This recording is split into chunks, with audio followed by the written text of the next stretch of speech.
So it's no secret that the Saudi Arabia shows over the past 5 years in the WWE has been, what's the word I'm looking for? Bullshit! Outside of the fact of WWE proven to be... It's all about the money! It's all about the money! Even though you had journalists getting murdered, and you had women that couldn't even show up to the show, and if they did, they couldn't show any type of skin, with the majority of the shows being based around guys out of the old folks' home coming to get a big payday and go over all your young talent. These Saudi Arabia shows is just a showcase for Vince McMahon to tell its WWE fans, I don't give a damn what you people want! And that couldn't be more evident than with the list we're doing today of the 10 worst Saudi Arabia matches in WWE history. Starting with number 10, DX versus Brothers of Destruction, Crown Jewel 2018. Oh, y'all can suck it. I know y'all are surprised that this match is not higher on the list, but just looking at the match itself isn't that bad. Okay. It's pretty bad. It's pretty bad. Kane couldn't even keep his mask on.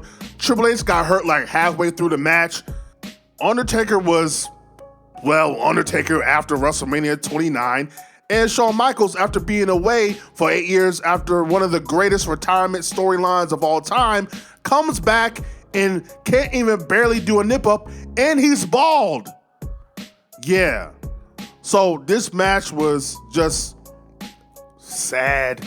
I feel like I aged while watching this match, but it does not compare to the other matches on this list. Going to number 9, Tyson Fury versus Braun Strowman. Man, where's Francis Ngannou when you need him? This match was, what you expect. Two big men, one can't work, and the other one, is Tyson Fury. So at the end of the day, there is nothing worse than two men in a ring trying to fake box. I'd rather you do a brawl for all and really box. Had it been Tyson Fury versus Braun Strowman, legit shoot, trying to box each other, now that screams money. But both guys were just bumbling, stumbling, fumbling around the ring and trying to look for the knockout, trying to see who's going to knock each other out. Nobody cared. Tyson Fury didn't care. Braun Strowman didn't care. The fans didn't care. And most importantly, where is Francis Ngannou when you need him? However, the next cross-promotional match is even worse because it was for the WWE Championship. You have Brock Lesnar versus Kane Velasquez. And the way this match was set up was having Kofi Kingston, who was champion for over 6 months, lose his title in 8 seconds just so you can have a match between two former UFC fighters? Fuck you. And one guy hasn't even took any bumps in the ring, unlike the man who probably set this match up to begin with, allegedly. This was horrible. The match only lasted, about 5 minutes, if that? Who did this help? Who did this get over? Who was this for? I'll tell you who it was for. Brock Lesnar, so he could technically finally get a win over Kane Velasquez, the same man that got him out of the UFC to begin with. Punk ass bitch. And keeping up the tradition of horrible Brock Lesnar matches in Saudi Arabia, Brock Lesnar versus Ricochet. This lasted all of about maybe 90 seconds, and we're not talking about Vince McMahon in bed, even off a honey pack. We're talking about a match for the WWE Championship, and you have Brock Lesnar go in there and squash a man in 90 seconds. Vince McMahon would have been better off just going up there, dropping the title in front of Brock Lesnar, having Ricochet just lay down and have Brock Lesnar cover him. It damn near is the same thing. That's why this company's in the damn shape it's in, because of bullshit like this. Then you have a match that definitely seemed like it was booked out of WCW 1999. You had a Tawake Mountain Trophy Gauntlet match with the trophy that looks like a Zeo crystal. You had AJ Styles, who is a former WWE World Champion, multi-time WWE World Champion, won the Gauntlet match only to be outdone by a man who couldn't even get out his hat and coat. Taker couldn't even get out of his hat and coat and beat AJ Styles with a chokeslam in a match he wasn't even in. Undertaker, who came in for that mandatory Saudi Arabia quickie, as Vince McMahon asked the Saudi Arabia government, was that good for you? As he probably smoked a cigarette. You sick freak. Now, we all know cigarettes are not technically good for you, but what also is not good for you is a Shane McMahon match. Shane McMahon in this next match won a tournament he wasn't even in. Another tournament to where a person won who wasn't even in the tournament to begin with. And my only guess to why Shane McMahon won this match is because, well, Product of my semen, my son Shane. Well, Vince, clearly your product has expired. Shane McMahon, who clearly was using the WWE to live his backyard wrestling fantasies, and now he's going over your top talent. And by the way, Shane McMahon won a tournament called the Best in the World, to where he was given a trophy.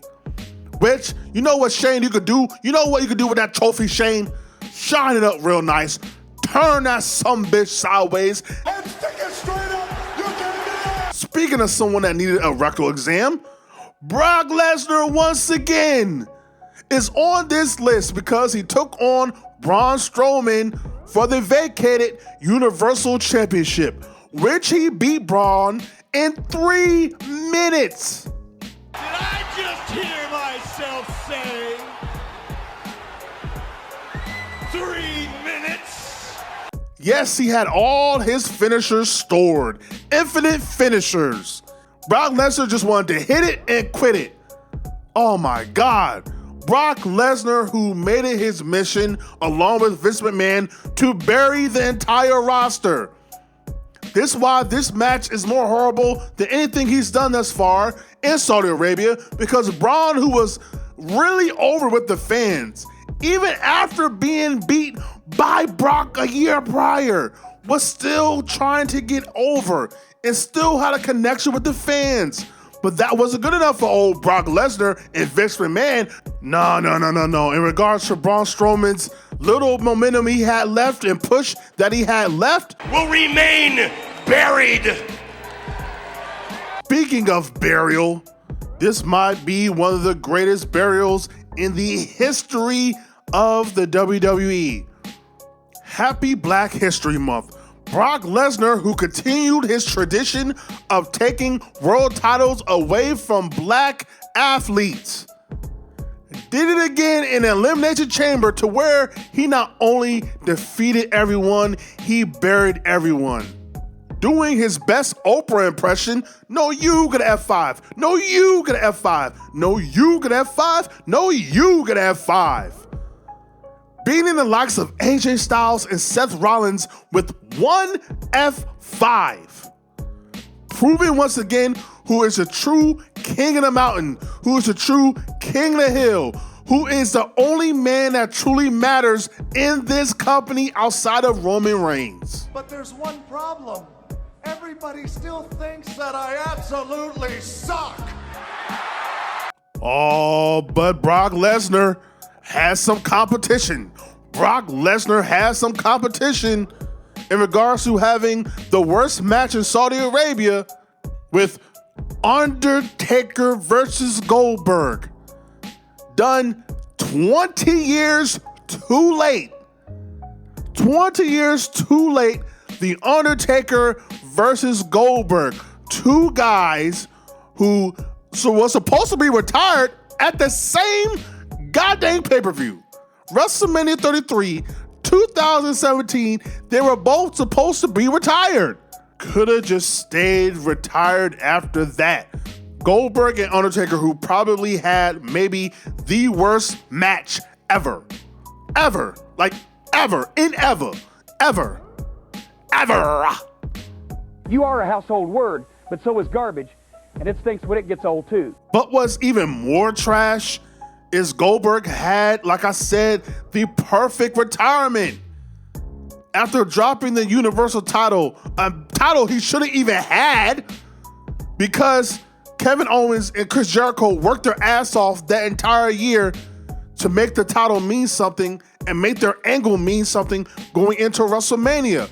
But oh no, good old Goldberg has to ruin that, get his big paycheck, and did it again in the worst match in the history of Saudi Arabia matches in WWE.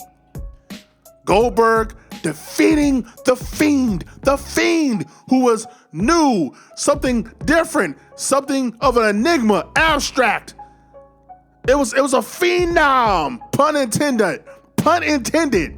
The Fiend was a phenom, something we never seen before. And Goldberg, who had to come back for one more payday, because he had to set up another spear versus spear match. They had to set up Goldberg versus Roman Reigns. They killed the Fiend. You had Bray Wyatt, God rest his soul, who did something innovative, entertaining with the Fly Funhouse. He was a completely different character. He changed who he was. He had two different personalities. How do you ruin that, Vince? How do you ruin that? And how do you call up Goldberg to do it? How do you do that? How? Like, this is the biggest injustice I've ever seen. And Vince McMahon, in his goddamn diseased brain, said, I'ma call Goldberg to end the Fiend, because I gotta set up Goldberg versus Roman, because that's a match that people want. No, Vince, that's a match you want, because you don't give a damn what people want. It's what you want. And this is exactly what the Saudi Arabia deal is. It's not about what the people want. It's not about what the fans want. It's not even about what's best for business. It's not about integrity, morality. It's about what Vince McMahon wants so he can fatter his pockets. That is it. That is all. And this deal is a travesty to this goddamn business. Welcome to the Hive, bitch. Hayes Arcade, hardcore casual fan. And if you're not down with that, I got two words for you. Suck it. I'm the best. I'm the best in the world.